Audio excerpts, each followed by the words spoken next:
Untamed. 5, 4, 3, 2, 1.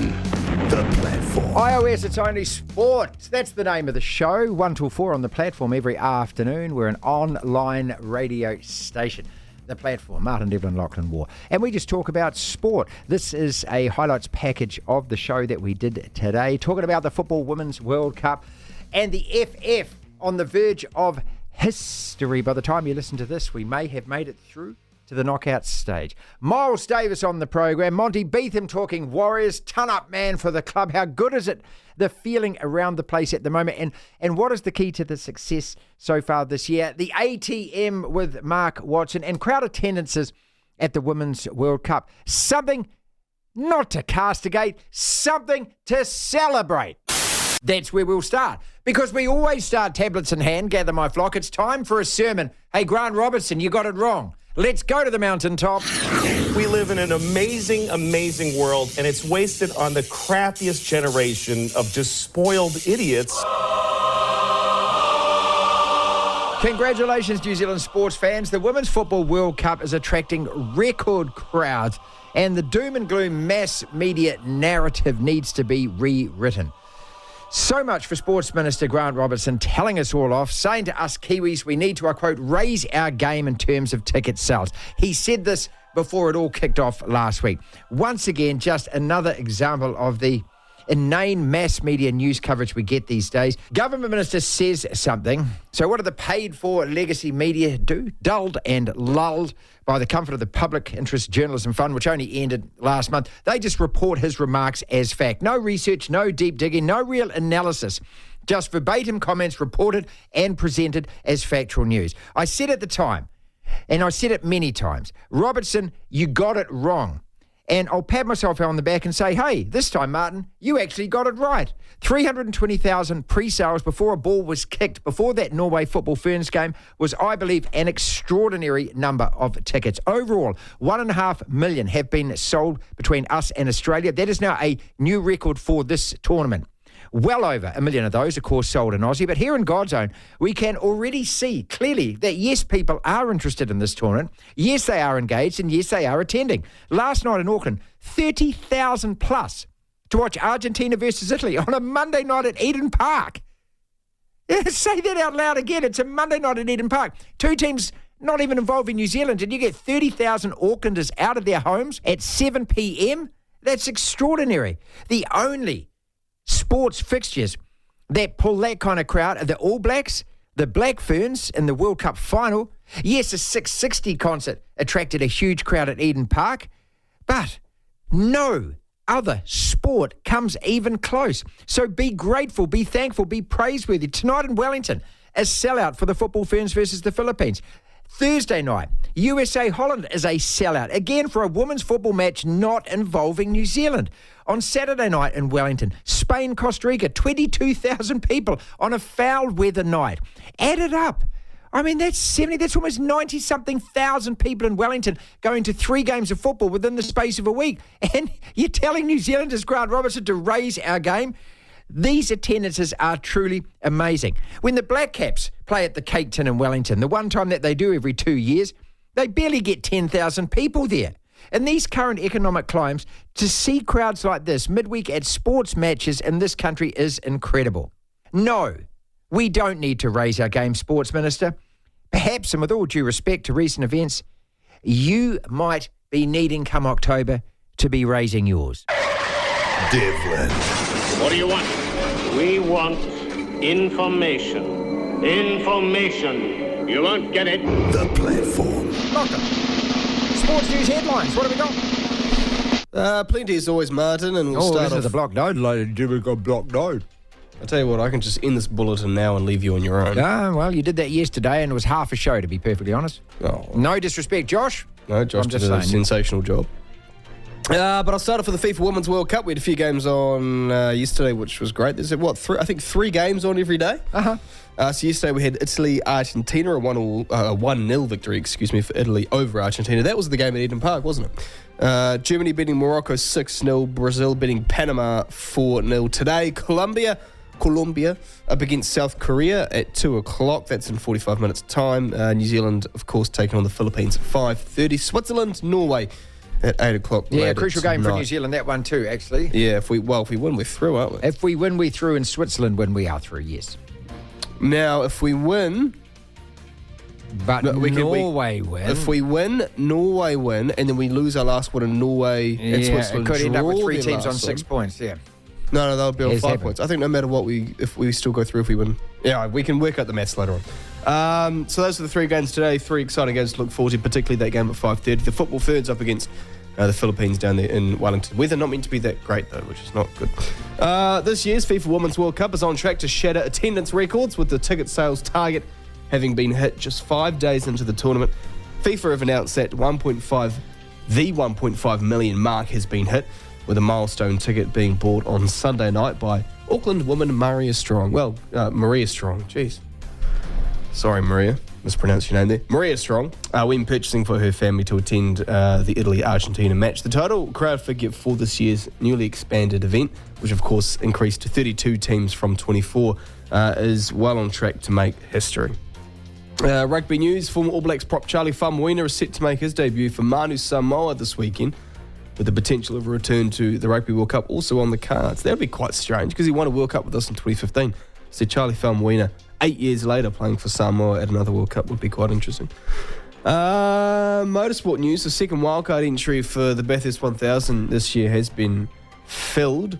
It will include Simona Di Silvestro, who raced in supercars for a number of years, but it's the first time that a female driver will appear in the Great Race in 4 years, and she'll be alongside Kai Allen, who races in the Super 2 competition. They'll be Dick Johnson racing Ford Mustang wildcard.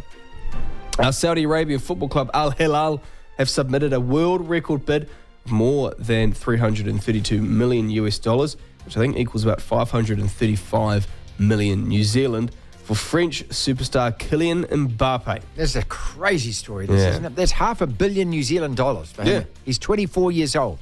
He's the best player in the world. Mbappe won the World Cup in 2018 with France and was a superstar at the tournament last year in getting his team to the final. And to be fair, was probably the best player in the park in the final as well.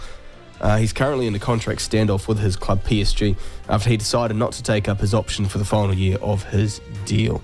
Trevor Francis has died at the age of 69. He'll go down in football history as not only Britain's first £1 million footballer, but as a European Cup winner whose talent was appreciated across the world and took him to the likes of the United States, Italy and Australia. And we've celebrated him here a couple of times, haven't we? Yeah, we have, in history, and we're going to do it again today, actually. £1 million footballer. He was bought by Nottingham Forest from Birmingham City. I remember this clearly at the time. And Brian Clough, the Nottingham Forest manager, when asked about it at the press conference, says he's not quite. I will try and find you this quote. He said he was £999,999. He didn't want to give him a big head by saying he's the first £1 million one. Brilliant. For the time being, Martin, that's what's making news. Devlin. Oh, my goodness me! The platform. ATM apologised to me, Mark Watson. We have a podcast every week with the man who has been a commentator and contributor, sports caller on New Zealand radio and television for decades now. History could be made. A win into the knockout stages for the first time. A senior team, a New Zealand senior football team, could be doing that. How good? Yeah, look, remarkable. I think the Women's World Cup has presented itself beautifully. Kick-started last week with that very, very good victory by our women's team. A real sense of nationalism. A great goal, brilliant goal, and really just set this World Cup alive. Look, I was lucky enough to go along on Saturday and watch the United States play Vietnam, and I've got to say Eden Park presented itself beautifully. Couldn't complain at all. I found it really accessible. In fact, I've probably been a bit harsh on Eden Park, and it was a timely reminder of just how far that ground's come. The only criticism I did have, Martin, and going on a bit of a tangent here, is still the quality of food that you can buy. It's still just too much junk food, in my opinion. But outside of that, it's been remarkable. And let's hope that this women's team can get it done tonight, and we can qualify for the next round, get on a run, get that momentum going, and just doing something remarkable that this country so often does. Or we just take everybody by surprise. We saw the basketball team back in 2004 reach the semi-finals, didn't we, of the World Basketball Championships? I mean, the All Whites 82 was sort of on par, I think, when there was only 24 countries and we had to travel 67,000 miles to do it. We won America's Cups. We've just done extraordinary things when we least expect it. And so why not now? I will say, though, Martin, I was probably a little bit disappointed by the actual standard of football, though. I maybe expected a little bit more. I saw a much improved standard of football last night between Italy and Argentina, but some of the football that I've seen has been, a little underwhelming. And I guess that's probably because I've watched so much English Premier League football. And I don't expect the game to be played at the same speed as the men's. I don't expect the same sort of power on the shots, but I just thought some of the basic skills would be a bit better. And I was probably looking at that New Zealand team particularly. You watch women's swimming and it's on par with the men's. You watch women's golf in terms of the technical side of it and it's on par with men's sport, and, same with tennis. But, I guess that's been my only sort of criticism. But then in sitting back, it's economies of scales. I started to realise, look, it is what it is. And when you get two teams, it still works. They're still trying to play the same sort of way. And I've got to say, I encourage people to get along, watch these games. We are hosting this, and the fact that we got 30-odd thousand last night to watch Italy, Argentina, I think is a credit to the people of New Zealand. The fact there was 40,000 for the United States-Vietnam game was credit to the people of Auckland, and again, hopefully, clearly a sellout tonight. No complaints here, Martin. I think it's been a wonderful spectacle. I follow websites around the world, Martin. Everybody's reporting really positively on it. There's been nothing really negative. And like I say, I think the grounds here in New Zealand, for as much as we criticise them, when they're all done up in the World Cup colours and all the advertising's taken away, they present themselves really, really well, and all the facilities look world class. Look, sell out tonight, sell out on Thursday, 22,000 in Wellington for Costa Rica versus Spain on Saturday night, which was just remarkable. 30,000 Eden Park on a Monday night for Argentina versus Italy. No one can start talking or complaining about lack of ticket sales or lack of interest. Erica Fairweather, you mentioned the... Sorry, Mark, just on that though, however, we did have the... Farah Palmer Cup on the weekend. There was about two people. I didn't want to bring this up. There were players and their mothers. I didn't want to bring this up because you know what the problem here is, mate. The problem is, and this is what I fear, Mark, is going to happen once the Football Women's World Cup finishes. That you've got administrations in charge who don't have a bloody clue. Last year, the Black Ferns sold out Eden Park. New Zealand Rugby's answer was to throw $20 million at women's rugby and tell us there was this explosion in popularity as the fastest growing sport in the world.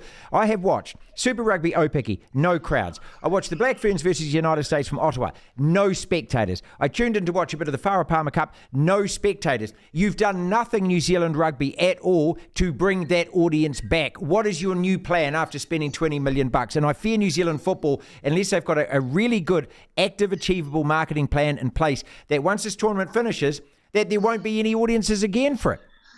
Well, I'm just wanting to know where all these female journalists from Stuff and News Hub are, and why they're not bringing their families along, and why they're not out there watching it, and all of these other, even some male journalists who, in my opinion, was just nothing short of virtue signalling, telling us how it's the next big thing. I just want to know where they are. Why are they suddenly not turning up to this game? What, were they sick this week? Oh, they'll probably turn up next week, though, Martin. Well, no, this is it. But the reality of it is, and I'm wondering, Mark, whether or not it is the event and the occasion that draws these crowds in, because... Oh, look, of course it is, Martin.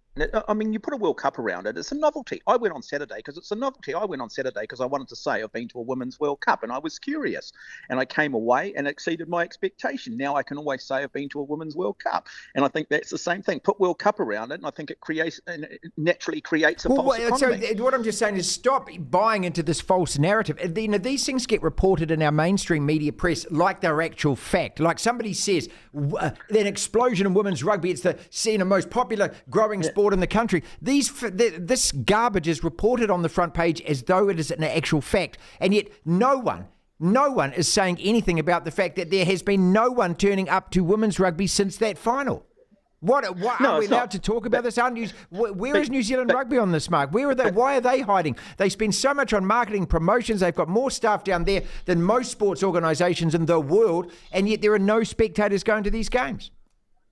No, I know, and you jump on the website. So I was looking on the Auckland Rugby website the other day. I just wanted to see the Auckland NPC side, and I wanted to see also the Canterbury NPC side. I was looking through Bay of Plenty just because I thought a friend's son might be playing. And it's funny how the women's teams now get the same billing. They're all on the front pages of these websites. We're still told to believe that somehow they're on par, that the same level of athleticism still exists, and it clearly doesn't. Look, even with this FIFA Football World Cup, you're not going to hear anybody. I've just come out and said, look, I've been a little bit disappointed with the standard of the football. I think there's a clear difference between the top teams and the rest. And as I said, I thought Italy last night were really, really good. I think my pick, by the way, for the Women's World Cup is Japan. I'll say that now.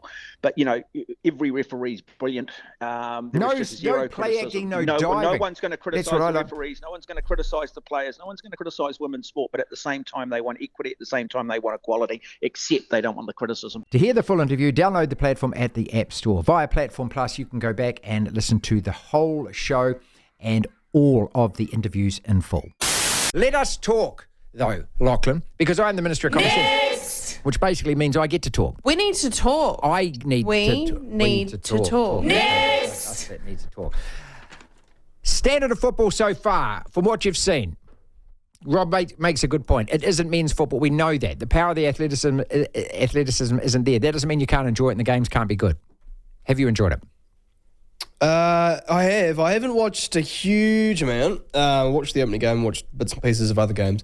Well, no, I mean, I've enjoyed it, and the crowd's been great. The atmosphere's been great. It's really unfair to say that it's slower, the skills aren't as good, the quality's not as good, because if you're saying that, you're comparing it to the pinnacle of the sport, which is men's football, international, or Premier League, whatever, at the highest level. Have you ever watched A-League football? Yeah, see, that's what I was going to say. There's my next point, Rob. If you sit down and watch a lot of A-League, mate, it's poor and it's slow. Teams can't hold possession. No. You don't see anyone going on the big ball out runs a lot. on the wing and no cutting one dribbles inside. Past anyone. No, it's not a great product by comparison to the pinnacle of men's football. But there's still been some great sequences of play, if you will. Yeah, I thought our goal was brilliant last week. I was just about to say, you see our goal, there's a clearance out from the goalkeeper, and then there's another long pass from a holding midfielder, or could even have been a centre-half, pushing it forward again. Then Jackie Handles on the wing, runs onto it, outpaces their fullback, and cuts across a brilliant pinpoint cross to Hannah. Our goal was brilliant. Not to be rude to women's football, when I watched, I thought, it's very un-women's football. This is a very bloody good goal. How amazed have you been at the crowds when he spells it out like that, Shane Harmon? 22,000 for Spain versus Costa Rica. Now, the Wellington population, people, is 422,000. I've just looked that up. That's the metro area population, they say, in 2023. Within a week, 1 in 4 people in Wellington, I don't know how many outside visitors, but let's just pretend that it's just locals, but 1 in 4 of that population is going to see a game of women's football. That's amazing, isn't it? These aren't New Zealand teams playing. United States, Holland, sold out. The word New Zealand isn't in that. Sweden, Italy on Saturday coming. It's almost a sellout. There's no New Zealand in that. I mean, I'm stunned at these crowds. You know, if you listen to Grant Robertson, you've kind of felt that we'd let the world down. But in actual fact, people are forking into their pockets. Well, that's the thing. Do people look at a so-called lack of sales? When I say people, I mean politicians or the media. Make a story up and everyone else thought, oh, heck, okay, maybe this World Cup's actually not going to do so well. And then we all should have just kind of relaxed, bought our tickets and realised, no, there's a World Cup in New Zealand. It's going to do well because it always does. Classic case of a politician being asked something they knew nothing about and he just makes a comment and that comment then becomes verbatim and it is used as though it's actual news fact when in actual fact it was so far from the truth. Next! Tell me what else attracts that kind of crowd to sport in Wellington. 17,000 for the Warriors for opening game. Barely 10,000 if the Black Caps play, right? What was the top attendance for the Hurricanes? Oh. Be lucky to get 10,000. It'll be single digits. 6 to 7,000 for the Phoenix. That's the average crowd. NPC crowds for Wellington. I don't think it's that high for the Phoenix. NPC crowds for Wellington. 2,000 went to the quarter-final last year, a knockout game against Hawke's Bay. Yeah. So is it the event, the sport, or is it the occasion that is propelling people to these games? I think it's got to be a large part of the latter. I think a World Cup is what excites people. It's the unknown. It's also the fantasy that exists, the possibilities, the drama, the theatre, all of that kind of stuff, the fairy tale that is. I think even if it was it was like a one-off friendly between the USA and Australia, or the USA and the Netherlands, in New Zealand, it wouldn't attract. It just wouldn't get this. You'd barely get 5,000. So it is the fact that it's a World Cup. You would think it has to be there. 100 games and more for the Warriors, captain of the side, very proud Kiwi indeed. Monty Betham, now a club mentor, works in the office, sees it all up close and personal. How good at the moment. Mate, it just gets better and better and better. It sure does. And, when I look at your social channels and I see how excited you get when the boys have a result, you're not alone, though. Everyone seems to be getting in behind it and loving the way that these Warriors are playing of late. Sometimes when you've got to win a game twice, and that was the way it was against Canberra Raiders on the weekend. What was the key difference in that game, do you think? I mean, with a minute to go, I was thinking, hell, there's no way they're going to come back, are they, and score another try. They did. I mean, that's a real gut punch to regroup from that and actually still get the win. Impressive. Yeah, I mean, can you get shaky legs? You can get very wobbly in terms of your thought process, and momentum's a very hard thing to stop. 10 minutes up or 2 minutes to go, and then the Canberra Raiders go and do that, 30 seconds left and they score a try. And then to regroup, and I think also you had Andrew Webster come down to be closer to the sideline and closer to the action, and that's something they haven't seen before too. But apparently when he was coming through, the boys said, don't worry, we've got this. And they gave him a lot of confidence. And I think confidence is the key thing amongst his side. What also gives him confidence is the fact that 19,000 to 20,000 people turned up and stayed there towards the end and were there supporting the boys. So they really do think that way. And when you're winning, Marty, you do have this feel like she'll be right. And then you go out there and you execute like that. It just really helps you. So I tell you what, if you don't win a game like that, sometimes you can carry a bit of baggage with it. Is this the best feeling that you have seen and felt around the club since when? Well, it's the first time I've been involved in the club, for a very, very long time. And as a player in this club, I've felt the best of times and I have felt the worst of times, when we're struggling to stay away from the wooden spoon. So I know what it's like. I know what it's like to have full crowds. I also know what it's like to have no one in the audience. Just with Cappy during the week on Captain's Run, Andrew McFadden, we were talking about how a lot of these players don't even realise how hard it can get at this place, in this environment.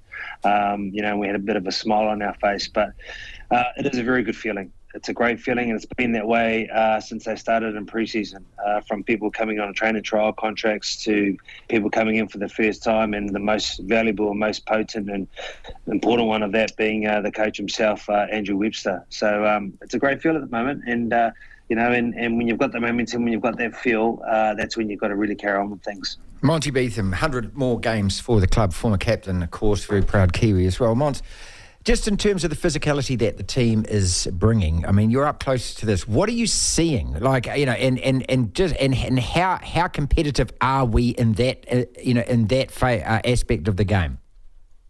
I think our fitness helps us more in that. Like, we're not the biggest side out there, and there are sides with bigger, stronger runners than us. We are physical across the board, which is good. But the Canberra Raiders, with the big guys like Papali'i and Tapine and Morata and that, they're very big. But what happens is when they don't have the ball, it really does tell on the energy levels. So the Warriors aren't big.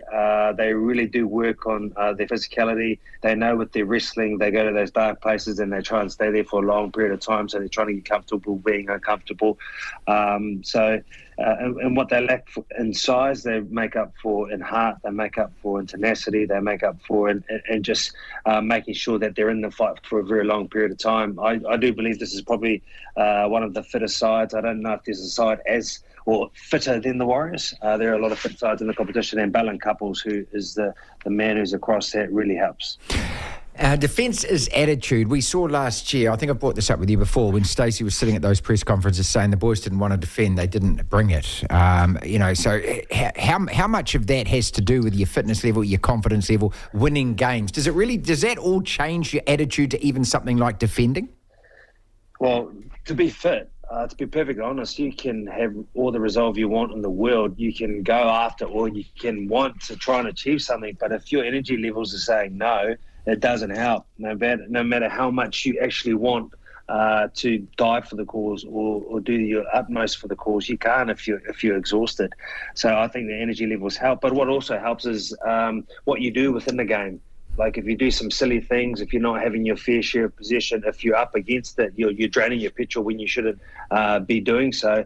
When it does come down to the areas that count or those important parts of the game where you need to stand up and be counted, if you can't make them count, then it starts having that adverse effect on you. So momentum is a huge thing in this game, and what can stop momentum or put momentum on your side is having the tank, the resilience, and the want, desire. But also with that, it's got to come the know-how, how to build pressure, how to get yourself in a situation, how to win games. And that's off the back of Sean's kicking game, off the back of a lot of the leadership that you see from Mitch Barnett coming on and making big plays and with the ball and without the ball.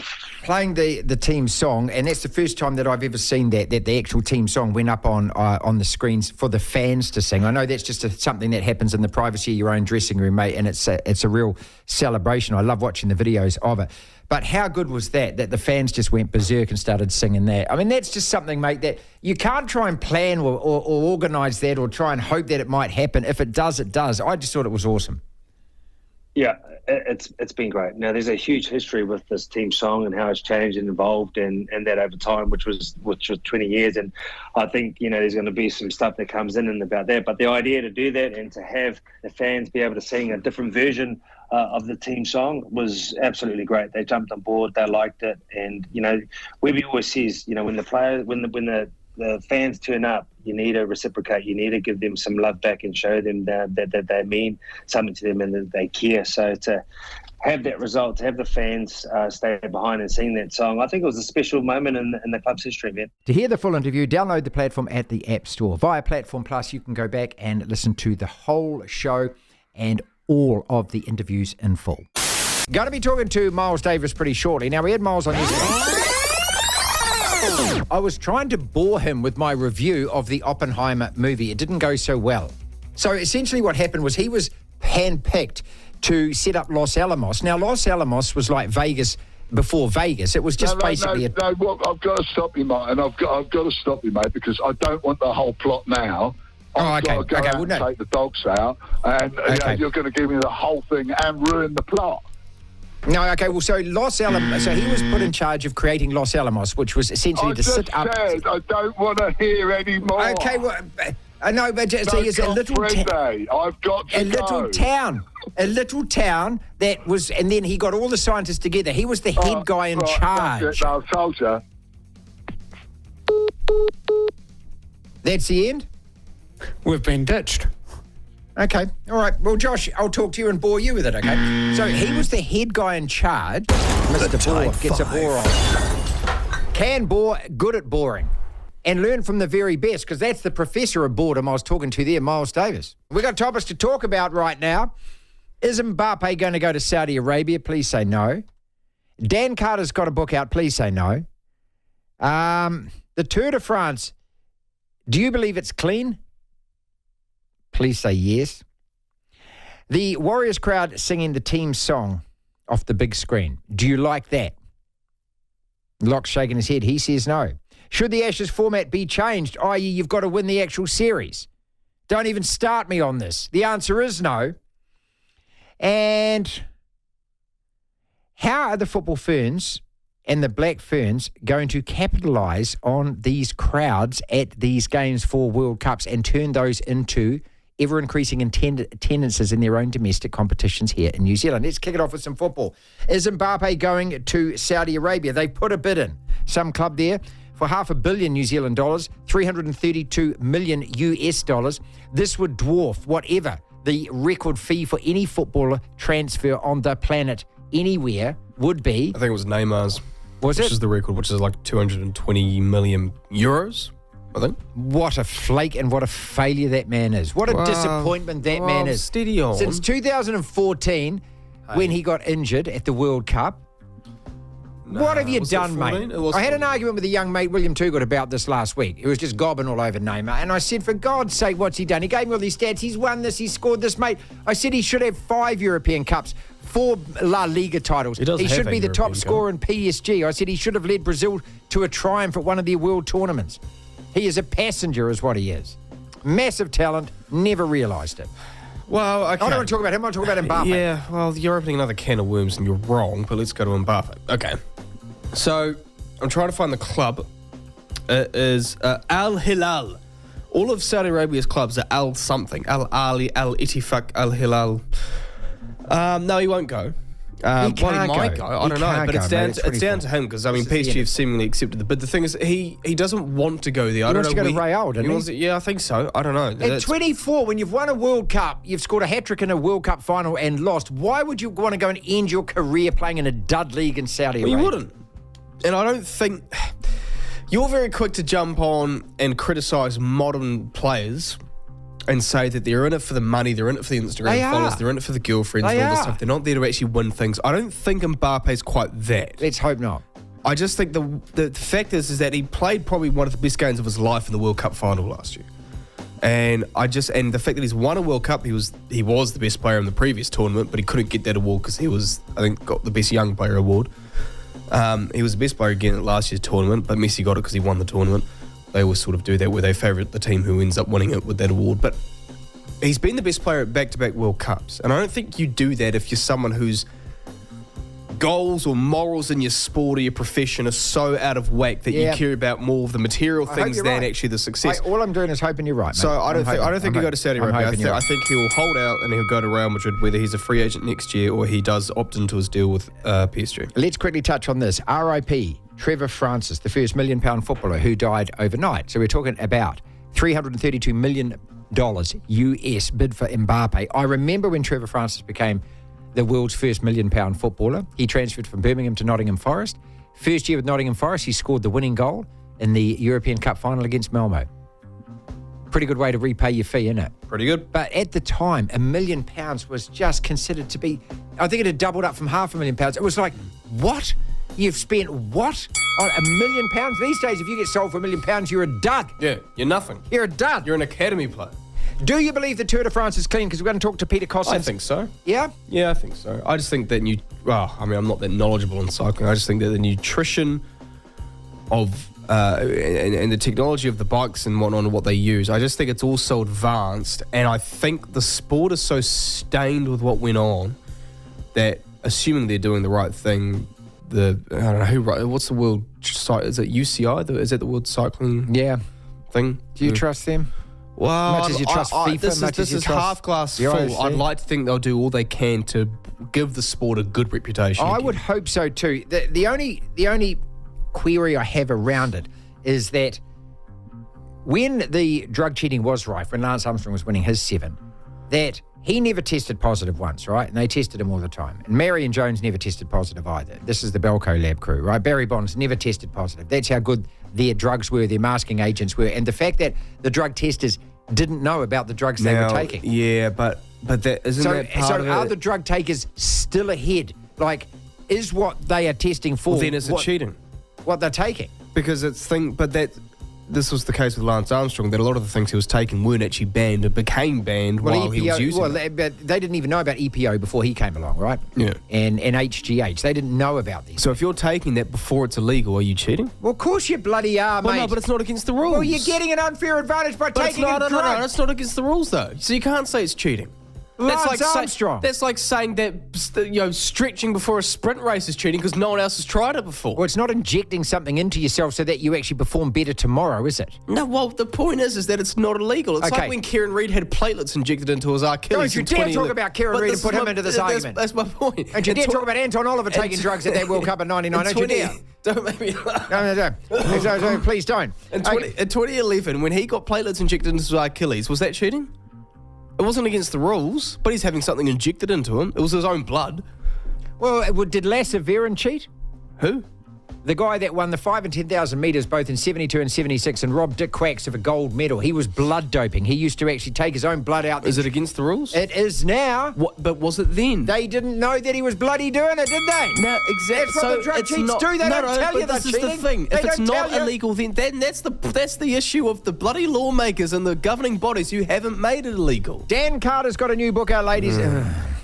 This is like his fourth one since retiring. I think it's actually... What more do you have to write about I think Dan? this is his sixth book. I really like Dan Carter, but come on, mate. You're squeezing the sponge here, aren't you? Just take a break. Just Don't you stop want to it. You're enjoy just such retirement? a shameless media slut these days. I suppose Nike are paying him money to stay in the news. I heard a little bit of him today talking about, I think his book is called The Art of Winning or something like that. And yeah, I must. It's like Eddie. After the last World Cup when England beat us, Eddie Jones released like 2 or 3 books. Yeah, it's just kind of like, come on, Dan.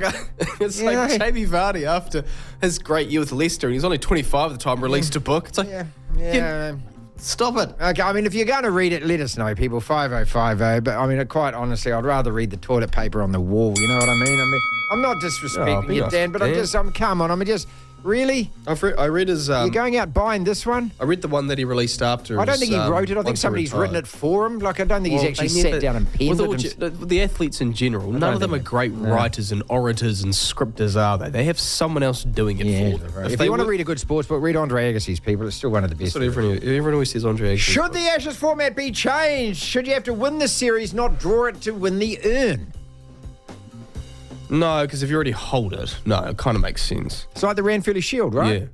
Well, the Ranfurly Shield's different because you can lose but not be at home. No, you have to play for it at home, the Ranfurly Shield. Yeah. And if you draw at home, you get to keep it. I think it should be up on every game. Ranfurly Shield. Same. Totally agree. We don't live in a country where I think there's the 6 different Bledisloe Cup time should be zones. up on every game. Yeah. No, it should be a series. Well, mate, they Bledisloe can't Cup win should at be a series. Australia. That's the point. And do you want 3 tests against them? They're rubbish for 20 years, mate. We all got bored playing there. They're fine every game. Well, but it could change hands 3 times in 1 year. Great. I remember Richie McCaw saying once when they asked him, he said, we're the All Blacks, we're nuts up, put it up every game. We'll win. We'll beat you today, we'll beat you tomorrow. That's a good point, yeah. Okay? Blah, blah, blah, blah, blah, blah, blah. Miles Davis. He blows his trumpet. He never gets no crumpet. Miles Davis. Miles Davis. A win tonight, history could be created. Football Ferns could do something that no senior football side in this country has ever done, mate. How good?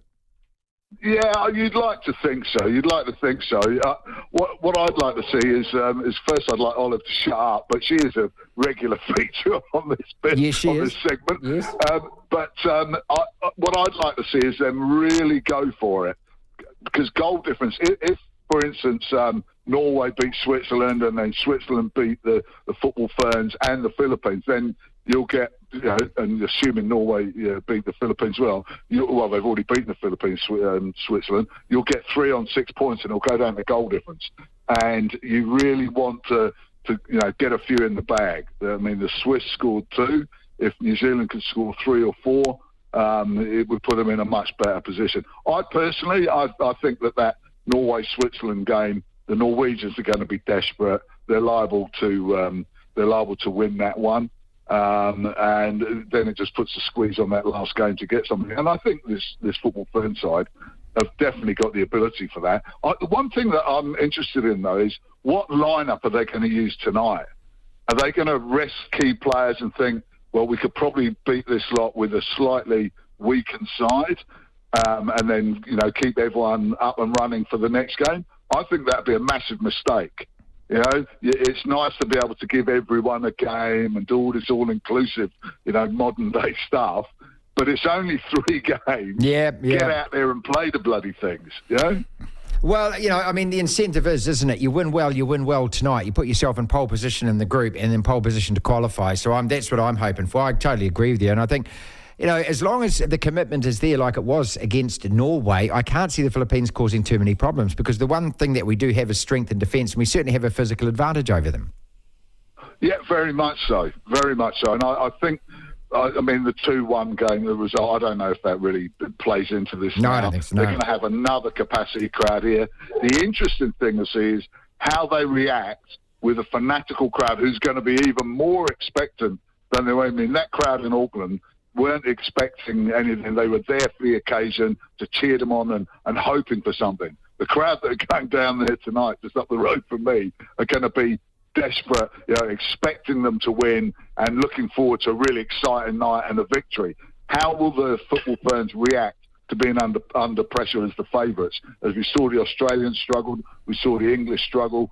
could that be, that would be the only thing that I'd really be concerned about. Miles Davis says, well, this is our football correspondent right through the World Cup. Last night's matches, I watched Italy play Argentina, and just tell you what, there's some pretty ferocious tackles that went on in that game, and I don't know whether or not the referees have been saying, hey, look, ease back, don't issue too many cards, but there's a fair few tackles that I thought, if I was watching a men's World Cup game, that the situation would have got a little irate on the back of a couple.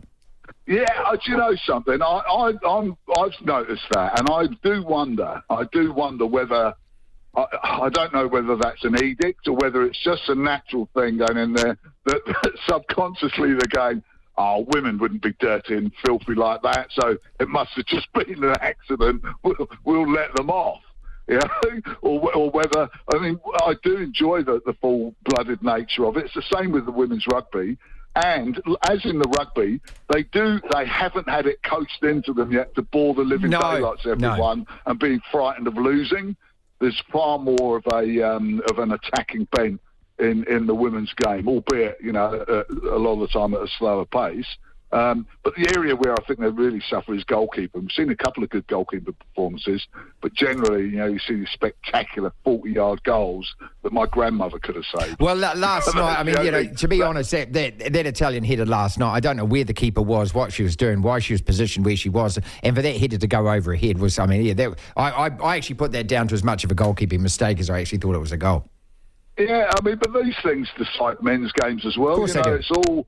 it's the heat of the moment, one little bit of luck or one sort of slip up or lack of concentration. So, the country really has taken it to heart. And, the fact that most of the tickets that had been sold, the ones that have been sold had already been sold, there's more people jumping on the bandwagon now, snapping up the last ones of the Kiwi games.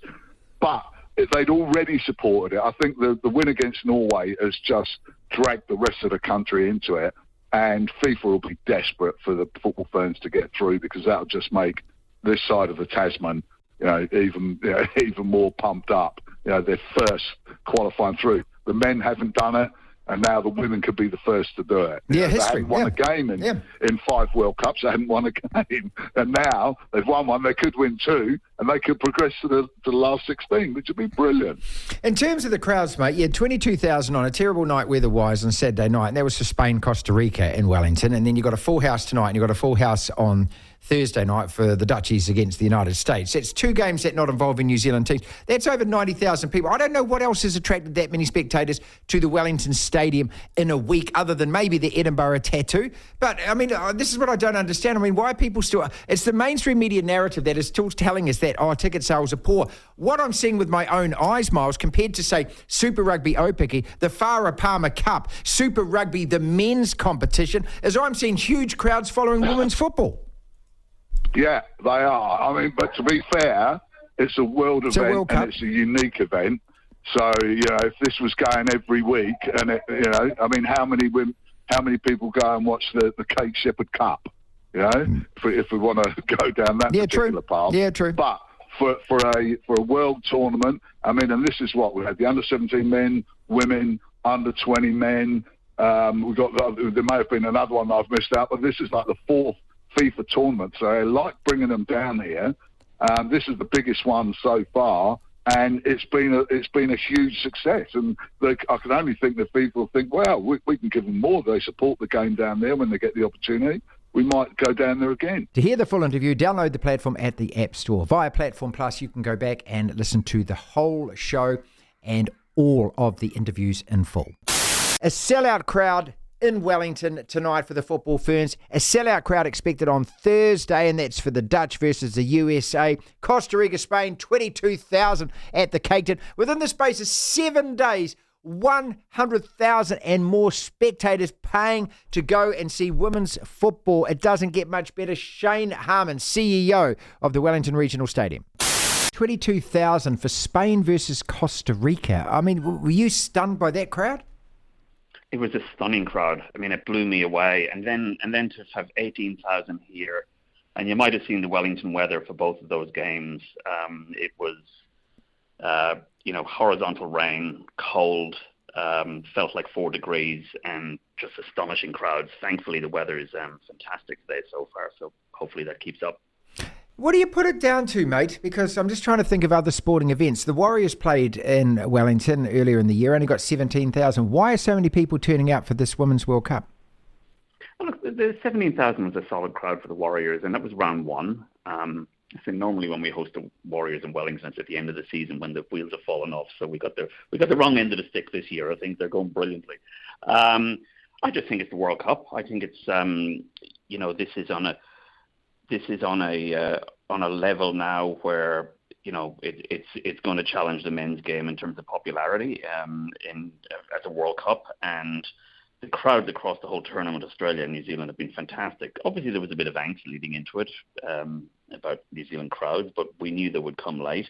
I mean, I knew those 3 games, that the New Zealand, Philippines, the USA, Netherlands in the quarterfinal would go close to or sell out. I didn't expect probably the games that we've had so far and the other games coming up to be as good as what they're doing. Like, I mean, even Sweden, Italy on Saturday, that's going to give it a nudge too. I would fully expect that that's going to be somewhere between 25 and 30,000. So the round of 16, if the Football Ferns finish second in their pool, they'll play in a round of 16 in Wellington. That'll likely sell out. The quarterfinal will sell out. And there's a couple of games next week. So after Thursday, there's still tickets left for every game, but I'd recommend get your tickets. Don't miss out. When is the last time, in your experience, being the CEO there, that these numbers turned up within the space of 7 or 8 days? I was thinking about the Edinburgh Tattoo. What else has attracted such crowds? Nothing. So if we do full house today and Thursday, we'll have well over 100,000 people through the venue in a 1 week period. And I did look back over previous events. Probably the Tattoo would be the one that would come close. Rugby World Cup was obviously great, but there were games that were taking place every weekend. But in a 6-7 day period, this will certainly break the record, and I expect it would be the same for Eden Park as well. And I wouldn't be surprised with Dunedin and Hamilton too. You got enough staff? It's been a challenge. These 2 weekday games are particularly challenging. We've got a 5:30 kickoff today. We've got a 1 p.m. kickoff on Thursday. And you consider a lot of our catering staff, a big chunk of them are students, so that's challenging. And the quarterfinal next week will be at 1 o'clock on a Friday. So we've actually worked with a lot of businesses around Wellington. So we've got a number of companies, staff are coming in to volunteer for the day, and we're making a donation to their charities in lieu of wages. So really good. We've got about 150 volunteers today. We've got 250 coming in next week for the quarterfinals. So bit of a call to arms and just a really good support from the Wellington community. That's our podcast for today. Thank you so much for listening. If you want to listen to the entire show, 1 till 4, Monday to Friday, download the Platform app, and via Platform Plus, you can go back and listen to whatever shows over however many weeks at your leisure, at your listening pleasure. Platform Plus. First thing to do, though, is download the Platform app. Devlin. Unbelievable. Incredible. The Platform.